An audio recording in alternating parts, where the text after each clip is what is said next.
Hey guys, Rusty coming at you with a Rough Ryder fixed blade. Well, this is my first fixed blade. I'm going to get the model number and description. It is about $26 on Amazon. You can find them, I think, at Chicago Knife Works and Smoky Mountain Knife Works. So I believe it is 440A, just like a lot of the Rough Ryders. G10, full tang. Comes with a nylon sheath, so I'll show that off when we get inside. Very good ergos, kind of got some, you know, contouring in there, and just like I'm getting a lot of knives with this chef style handle. You got this thumb ramp here and this thumb position here. It's not really, in my mind, an outdoor knife because it is a hollow grind and it's so thin. You know, you're not going to be beating this thing, but it's going to be very stainless, very good for food prep, any kind of slicing. I see myself maybe making jerky with this thing. So we're getting inside. I want you to show you the G10 out here. It came kind of gray and dusty looking. I want to try to shine it up, see what a little dab of oil will do. The blade came with some almost gel on it and a little bit of what looked like either nylon sheath fibers or G10 dust, something in that neighborhood. So we're going to take it inside, do a cut test, and throw a little oil on it.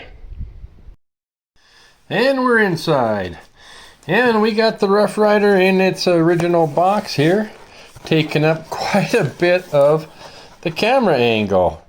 There's a model number, RR2194. So maybe I didn't get to demonstrate to you guys.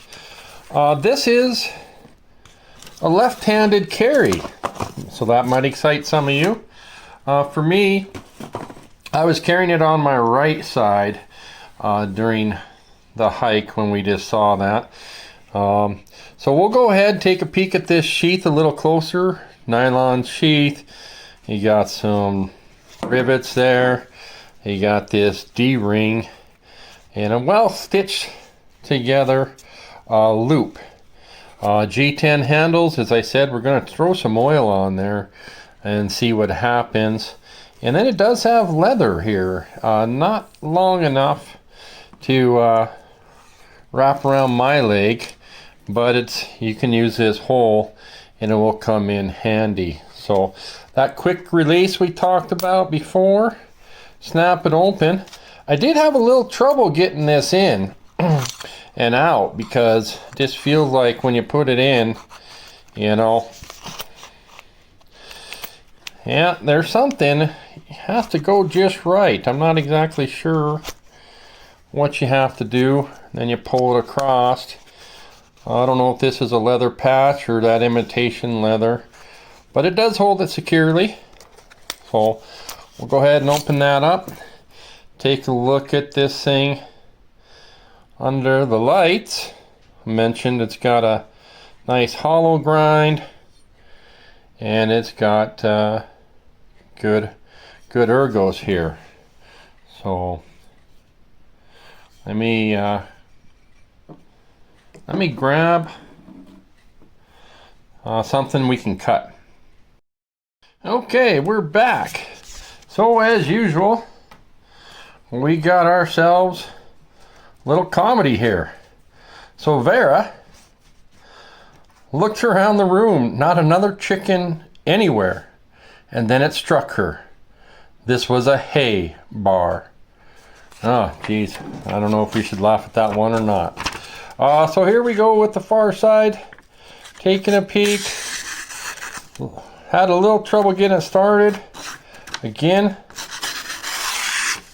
once we get it started, yeah, see what we got going? Didn't want to get started that great. Once we get through it, get it started, we're doing okay. Okay, super. I'd rather see it cut foam than paper, actually. There we go. We're getting in there. So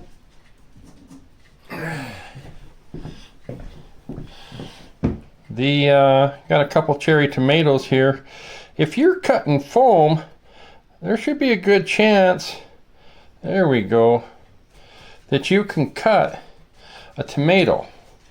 You know, I'll just grab another knife I haven't tested yet. This is a Citizen. Okay, so it went half that blade and didn't cut nothing there. It's not cutting. It's not cutting.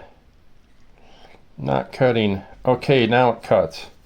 So, excuse me while I eat that one. That's why I want a knife that cuts a foam peanut, and that one didn't do it. I'm kind of scared to cut myself here. There we go. That's where it started. So, little touch up on this. Make yourself a nice kitchen knife. Sorry about that, guys. I'm gonna have to clean this off. Remember, 440A is one of the more stainless steels, so I'm not worried about it right now, but I will get it cleaned up. Don't have anything to compare this to. Don't have my rat on me. Show you the smaller knife I got out of Smkw, and I did put an edge on that one. We won't spend a lot of time, but let's talk about touching up this G10 handle.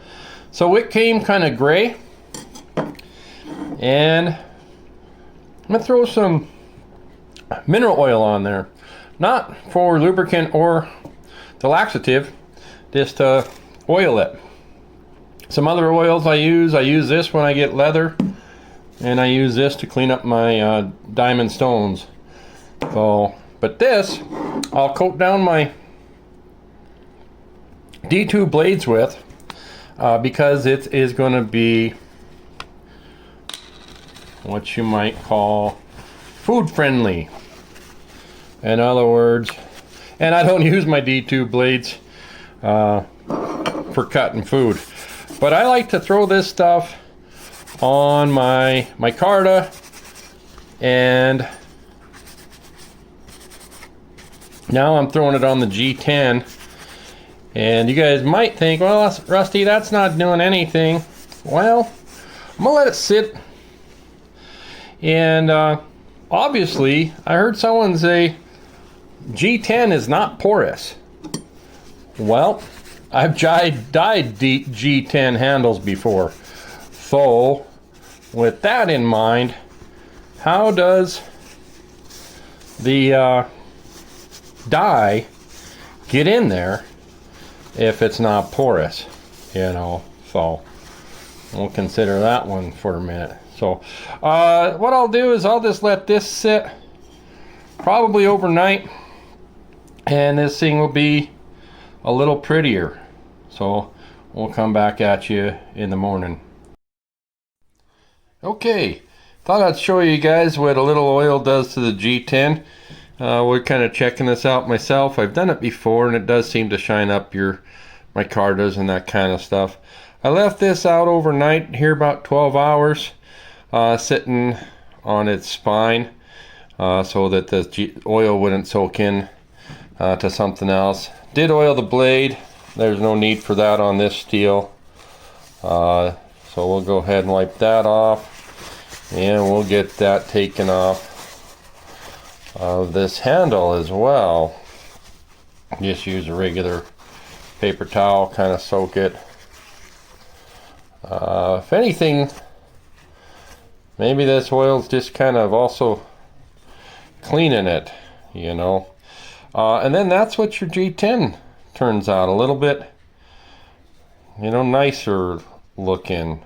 So I gotta be careful that paper towel comes off on there as well. So okay, That's the rough Ryder. And I forget, 2194. Thanks for hanging with the miner.